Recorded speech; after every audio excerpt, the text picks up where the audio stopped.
As the pandemic started, I began to realize that I have lots of time on my hand now because the schools had closed. I'm a substitute teacher, and I realized, okay, I'm not going to sub for the rest of the school year. And after I watched a few shows on Netflix and finished a few seasons, I realized I need to be more intentional about how I use my time.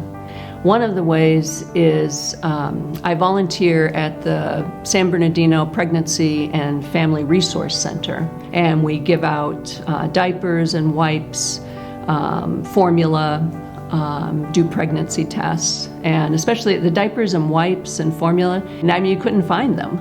And so we had a lot more clients who would come and be so grateful for these supplies that we could give them.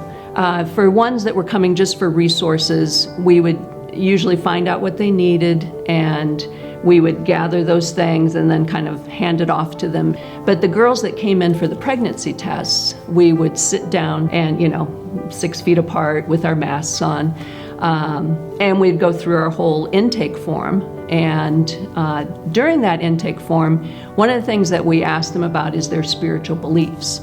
And so I always have an opportunity to share my faith story and how I came to Christ. And then I asked them, has there ever been a time when you've made a decision like that? And kind of depending on their answer, I would, explain it more. And I like to use the 4 Spiritual Laws booklet and just go through it with them and explain how they can make that decision. And since March, I've had 3 girls who have made that decision to put their trust in Christ and begin that relationship with them.